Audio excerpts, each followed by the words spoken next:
Assalamualaikum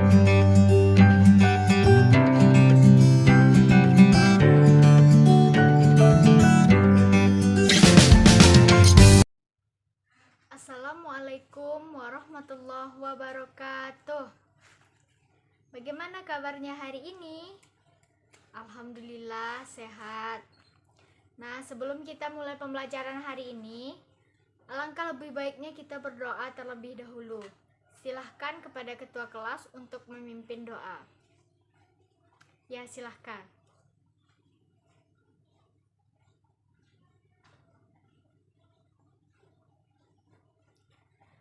Nah, baik, terima kasih kepada ketua yang telah memimpin doa. Semoga pembelajaran atau ilmu yang kita dapatkan hari ini dapat kita terapkan dalam kehidupan sehari-hari sehingga bermanfaat. Nah, sebelumnya Ibu akan mengambil absen terlebih dahulu. Jika tersebutkan namanya, silahkan acungkan tangan atau bilang hadir. Yang pertama, Khairat Talita Rumi. Ada Azria Rafiq Syahputra, Nur Hasanah, Arshila, Albi Lutfi Fahri. Alhamdulillah semuanya hadir. Nah, sebelumnya apakah ada yang ingat materi apa yang kita pelajari minggu lalu? Siapa yang ingat? Coba angkat tangannya. Nah, ya, apa? Betul sekali. Materi yang kita pelajari minggu lalu adalah menasehati dalam Islam, yaitu khutbah. Nah, untuk melanjutkan pembelajaran pada hari ini, kita akan membahas materi mengenai dakwah. Tujuan kita mempelajari dakwah adalah yang pertama, kita dapat mengetahui arti dari dakwah itu sendiri. Yang kedua, kita dapat mengetahui syarat-syarat dakwah. Yang ketiga, kita dapat mengetahui metode dalam berdakwah. Yang keempat, kita dapat mengetahui macam-macam dakwah itu sendiri. Nah, tujuan utama dari kita mempelajari dakwah adalah agar kita dapat membiasakan diri untuk mengajak orang lain ke jalan Allah Subhanahu wa Ta'ala. Nah, baik, sebelumnya di depan Ibu telah memaparkan atau menyajikan 2 buah gambar. Silahkan Ananda amati selama 2 menit. Nah, sudah diamati. Coba Ananda perhatikan gambar A dan gambar B. Siapa yang mau berpendapat tentang gambar A? Ya, silahkan. Nah, betul sekali. Gambar A adalah orang yang sedang berceramah atau berpidato. Gambar B, siapa yang mau berpendapat? Ya, betul sekali. Gambar B adalah seseorang yang sedang menasehati orang lain, atau mungkin saja gambar ini adalah seorang ayah yang menasehati anaknya. Nah, siapa yang dapat menyimpulkan kedua gambar ini? Apa yang dapat Ananda tarik dari kedua gambar ini? Nah, betul sekali. Kedua gambar ini merupakan bentuk-bentuk saling menasehati dalam Islam. Nah, gambar A dan gambar B juga merupakan gambar seseorang yang sedang berdakwah. Jadi berdakwah itu tidak hanya dalam bentuk ceramah, tetapi juga nasihat ataupun ajakan. Siapa yang baca buku malam tadi? Siapa yang tahu arti dari dakwah? Tidak ada yang tahu? Ya, dakwah artinya berasal dari bahasa Arab. Da'a yad'u da'watan, artinya memanggil, menyeru, dan mengajak. Serta dalam istilah, dakwah adalah kegiatan seseorang yang mengajak orang lain untuk menjalankan kebaikan ke jalan Allah Subhanahu wa Ta'ala. Jadi dakwah ini merupakan ajakan kepada orang lain untuk berbuat baik. Contoh dakwah Sudah kalian lihat tadi kan gambar A dan gambar B, itu merupakan contoh dari dakwah. Selanjutnya, hukum dari dakwah ada yang tahu? Nah, sebagian ulama mengatakan bahwa hukum berdakwah adalah fardu kifayah. Itu kebanyakan ulama yang mengatakan. Tetapi apabila kita jumpai seseorang yang mungkin saja melakukan hal yang salah, itu wajib bagi kita untuk mengajaknya, berdakwah kepadanya untuk kembali ke jalan Allah Subhanahu wa taala. Nah, sampai di sini arti dan hukum dakwah. Ada yang mau ditanyakan atau belum paham? Sepertinya tidak ada, kita lanjut. Nah, selanjutnya kita akan membahas syarat-syarat orang yang berdakwah. Di sini ada 4 syarat. Yang pertama, Islam. Kenapa orang yang berdakwah harus Islam? Karena dakwah itu tujuannya adalah untuk mengajak seseorang ke jalan Allah Subhanahu wa taala, maka orang yang mengajak itu harus bertuhankan Allah Subhanahu wa taala, yaitu menjadi umat Islam. Yang kedua, syarat dari dakwah itu adalah baligh. Kenapa harus baligh? Karena orang yang baligh, ia telah mampu membedakan antara yang baik dan yang buruk, yang benar dan yang salah. Nah, ketika seseorang tidak mampu membedakan yang benar dan yang salah, bagaimana ia akan berdakwah? Nah, yang ketiga, syarat orang yang berdakwah adalah berakal. Syarat orang yang berdakwah adalah berakal. Kenapa begitu? Orang yang berdakwah, perkataannya itu harus dilandasi oleh hukum, sehingga orang yang berdakwah itu harus berilmu. Jadi apa yang dikatakannya itu tidak mengada-ngada yang membuat orang lain tersesat. Kemudian yang keempat, syarat dakwah itu adalah mengetahui ilmu agama.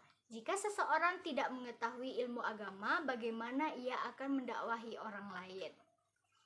Nah, pada syarat-syarat ini, adakah dari anak-anak sekalian yang ingin bertanya? Ya, silahkan. Pertanyaan yang bagus. Syarat-syarat dakwah ini kan ada baligh, tapi kenapa ada dai cilik? Nah, dai cilik ini merupakan upaya orang atau ulama, ustadz atau ustazah untuk mengajari anak sedari dini untuk berdakwah. Nah, apa yang disampaikan oleh dai cilik ini harus dibimbing oleh gurunya atau ustadz ustazahnya, karena perkataan seseorang itu menjadi acuan bagi orang lain. Nah, kalau dai cilik itu merupakan proses pembelajaran, sehingga nanti ketika telah dewasa dia bisa langsung terjun untuk mendakwahi orang lain, terutama bagi dirinya sendiri. Nah, ada yang masih diragukan tentang syarat-syarat dakwah? Berasa tidak? Nah, kita lanjut materi tentang macam-macam dakwah. Ternyata dakwah ini ada 2 macam. Yang pertama, dakwah bil lisan, dan yang kedua, dakwah bil hal. Apa itu dakwah bil lisan? Dakwah bil lisan adalah mengajak seseorang melalui perkataan, ucapan atau lisan. Contohnya, orang yang sedang berceramah, orang yang menasihati orang lain, dan lain sebagainya. Kemudian yang kedua adalah dakwah bil hal. Dakwah bil hal ini adalah mengajak seseorang ke jalan Allah Subhanahu wa taala melalui perbuatan, dengan cara mencontohkan perbuatan-perbuatan baik kepada orang lain, seperti mengajak orang lain untuk bekerja sama, misalnya guru, membersihkan pos ronda, dan lain sebagainya. Nah, ada 2 macam dari dakwah. Yang pertama dakwah bil lisan dan dakwah bil hal. Dan itu menurut Islam. Tapi mungkin ada dakwah tulisan. sebagaimana yang kerap kali kita jumpai di sosial media, seperti adanya kata-kata mutiara atau quote-quote tentang keagamaan yang tersebar di sosial media seperti Instagram, Facebook, Twitter, dan lain sebagainya. Nah, itu tambahan macam-macam dari dakwah. Nah, macam-macam telah kita pelajari. Ada yang mau ditanyakan? Sepertinya tidak ada. Baik, kita lanjut kepada etika dalam berdakwah. Seringkali orang yang berdakwah itu mendapatkan penolakan, bahkan dicaci maki oleh orang yang didakwahinya. Maka perlu bagi kita untuk mengetahui etika atau metode dalam berdakwah. Hal ini sebenarnya telah disebutkan di dalam Al-Quran surat An-Nahl ayat 125. Siapa yang hafal Quran surat An-Nahl ayat 125? Yuk kita baca sama-sama. Dimulai dengan ta'awuz. A'udzu billahi minasyaitonir rajim. Bismillahirrahmanirrahim. Ud'u ila sabili rabbika bil hikmati wal mau'izatil hasanah wajadilhum billati hiya ahsan. Inna rabbaka huwa a'lamu biman dhalla an sabilih wa huwa a'lamu bil muhtadin. Artinya, ud'u ila sabili rabbika, serulah manusia ke jalan Tuhanmu, bil hikmah, dengan hikmah, wal mau'izatil hasanah, dan pengajaran yang baik, wajadilhum billati hiya ahsan, dan berdebatlah dengan mereka dengan cara yang baik pula. Inna rabbaka huwa a'lamu biman dhalla an sabilih. Sesungguhnya Tuhanmu dialah yang lebih mengetahui siapa yang tersesat, wa huwa a'lamu bil muhtadin, dan dialah yang lebih mengetahui siapa yang mendapatkan petunjuk. Nah, di dalam ayat tersebut ada 3 metode dalam berdakwah. Yang pertama bil hikmah, yang kedua bil mau'izatil hasanah, yang ketiga adalah al mujadalah. Yang pertama al hikmah, artinya sasaran dakwahnya itu adalah kaum intelektual.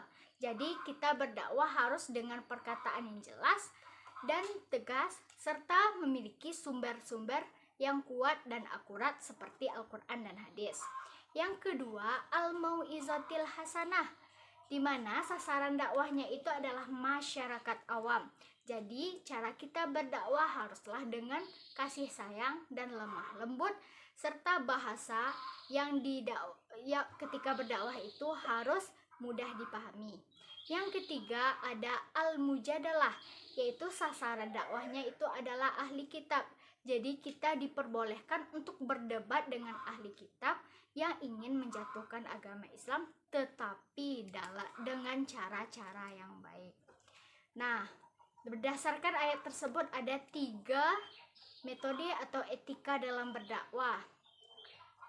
Sedikit tambahan dari Ibu, ada satu lagi metodenya, yaitu uswatun hasanah. Hal ini sebenarnya telah dicontohkan oleh Rasulullah SAW, di mana kita dapat berdakwah dengan memberikan contoh-contoh yang baik kepada orang lain melalui perbuatan. Nah, sampai di sini apakah ada yang mau ditanyakan? Sepertinya tidak ada.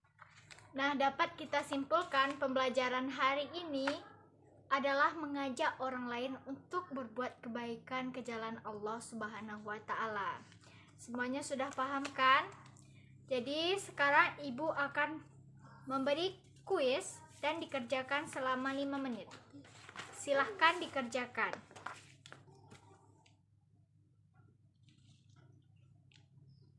Waktunya telah habis, silahkan dikumpulkan. Nah, kuis ini akan Ibu nilai dan akan Ibu bagikan lagi minggu depan. Diharapkan kepada Ananda untuk membuat tugas di rumah. Minggu lalu kita telah membahas tentang khutbah dan hari ini kita membahas tentang dakwah. Jadi, coba Ananda berikan persamaan serta perbedaan antara khutbah dan dakwah. Dan jangan lupa baca materi minggu depan yang akan kita pelajari tentang tabligh. Mungkin pembelajaran hari ini sekian dari Ibu. Kita tutup dengan alhamdulillahirabbil alamin. Wabillahi taufik wal hidayah. Assalamualaikum warahmatullahi wabarakatuh.